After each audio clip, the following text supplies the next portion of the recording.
This is a public service announcement. We are going to have a test on Monday, Tuesday, Thursday, Saturday. What? Friday. Fine, Friday. Thank you.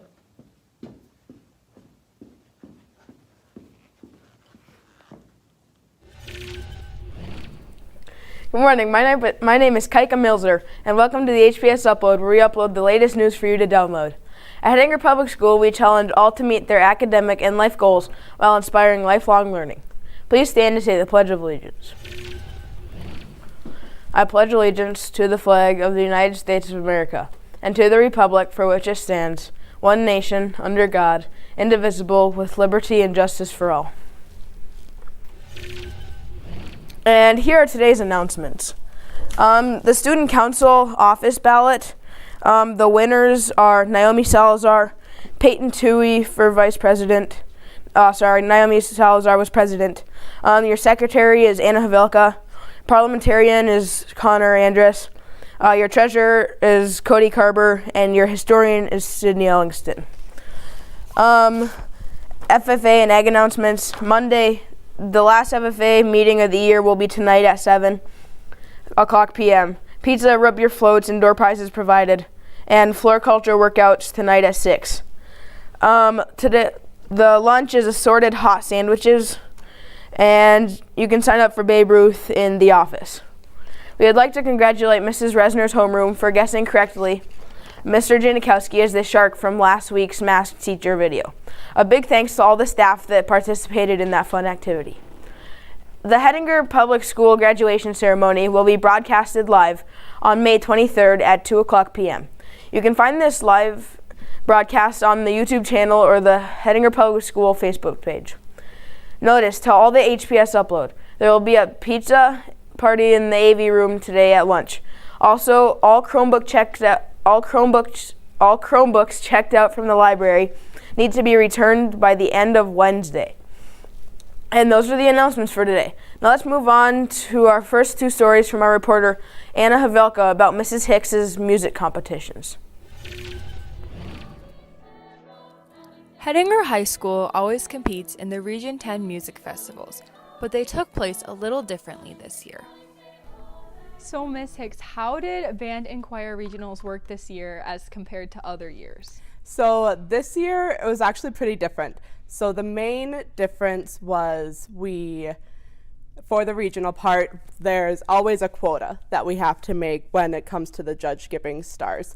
So that's the biggest thing that was different this year. At regionals, we got that quota, but then we didn't get a state festival this year as typical for different activities and sports. Ours was different in that regard. So after the regional quotas for the stars, and stars are what we get to advance to state, then that percentage of those regional stars, they get a quota for the judge that if they were at state right then and there, who would get a star at state. So that was definitely the biggest difference. It was one of those, the groups came to perform and you better hope that it was their best that they could do. So that was our biggest difference when it came to band and choir regionals this year. The competitions also took place at different locations due to COVID-19 restrictions and poor weather conditions. So for band, we were going to be at DSU, which is how it is every year, but the day we were supposed to go up, it was just one of those mornings. We had some freezing rain, and our highway was the one highway in the area that was frozen and icy, so we couldn't go up, unfortunately. But there was a second option that directors could do this year since of COVID, where we can have an adjudicator come to our schools. And so because we have that option, we're able to now have an adjudicator come down, and he will be here on April 14th for that. And then for our choir regionals, that originally was supposed to be in Richardson at the Assumption Abbey, but because of, that's where the monks, the nuns, that's their home. We can't really have 300 plus children coming in their home during a pandemic And so because of that, Trinity opened their doors for their school, and we were able to move it to a Saturday this year and have our performance then. Results and videos from the competitions can be found on the Hettinger Music Facebook page. As many of you know, this will be Miss Mackenzie Hicks's last year with Hettinger. I asked Miss Hicks if there was anything she would like to say to her students before she leaves. I would just like to say thank you to every single student, whether they are elementary or high school, junior high. All of you have been so great. I know I came in here with a bunch of kind of crazy ideas. I kind of moved things around, did things in a different way, and you guys have been great with taking everything and just kind of going with the flow of things, trying these new things that I've brought. And then my big thing for all of you, even though I'm not here next year, whoever your music teacher may be, they're going to be wonderful. Please give them that chance that you gave me, because it's always hard coming into a brand new job, and you guys are some fun people. So stick with music, whether you're in band, choir, both. I still hope to see all those numbers when I see registration papers here within the next couple weeks. And so stick with music, so you guys are going to have it the rest of your lives. Thank you. You're welcome. On behalf of the school and students, we would like to thank Miss Hicks for her wonderful years of service at Hettinger High School. She did an amazing job as our music teacher, and she will be greatly missed. Good luck, Miss Hicks, on your next chapter of your music career.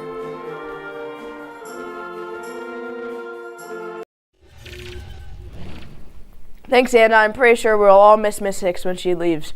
Now let's move on to our second story from our reporter, Tyler Loffer, about the elementary bike safety event. The second grade class got together after school on May 7th to learn about bike safety. We talked with a few of the teachers and students who participated.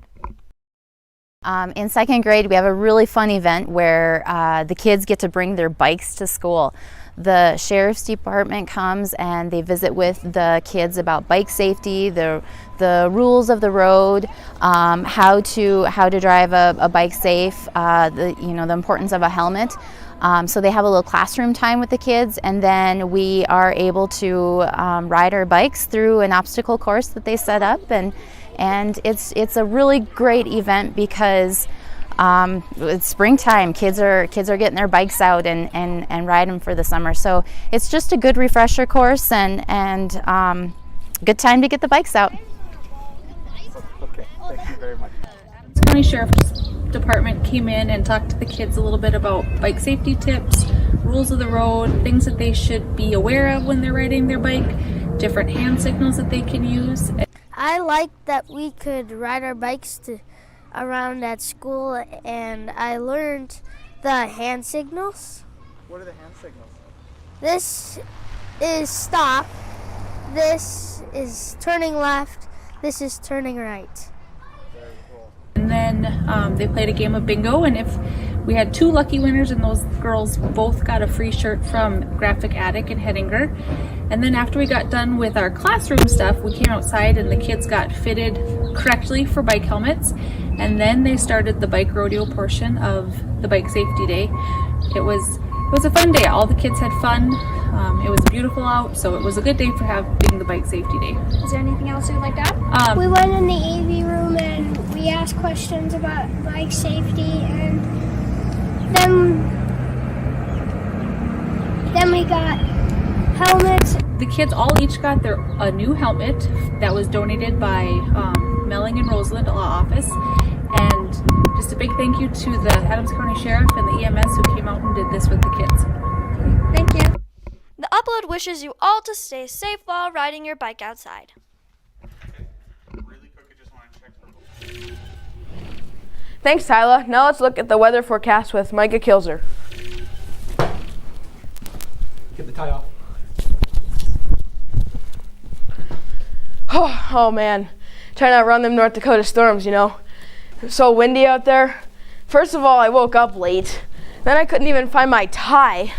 Well, I probably should put that down here. So I had to use my little brother's tie because I couldn't find it. And then trying to get in the car, I slammed my foot. The darn wind almost blew the car over. Then trying to get into the school with those double doors, smashed my fingers. Anyways, this week's weather forecast. Monday, it's going to be partly sunny, pretty breezy in the afternoon or PMs, with a high of 77, low of 49 here. Tuesday, it's going to be warm but breezy with a high of 78 and a low of 55. Wednesday, it's going to be pretty warm with some sun with a high of 75 and a low of 51. Thursday, it's going to be mostly cloudy, possible rain with a high of 79 and a low of 44. And then on Friday, it's going to be possible rain in the evening and thunderstorm in the afternoon with a high of 51 and a low of 40. On Saturday, it's going to be partly sunny and nice, possible thunderstorms with a high of 62 and a low of 36. And Sunday, it's going to be sunny and cool with a high of 56 and a low of 36. And back to you, Kaika Milzer.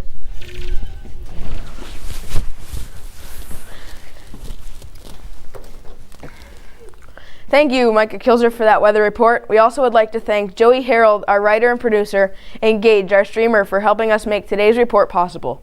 Also, for the next 3 days, we will be sharing a mini docu-series that briefly highlights the history of Hettinger Public School. And that's our last news broadcast. Thank you for tuning into the HPS Upload, where we upload the latest news for you to download. Make sure that you like this video and subscribe to our YouTube channel to stay up to date on our weekly school news, local sporting events, and community streams. We'll see you next year.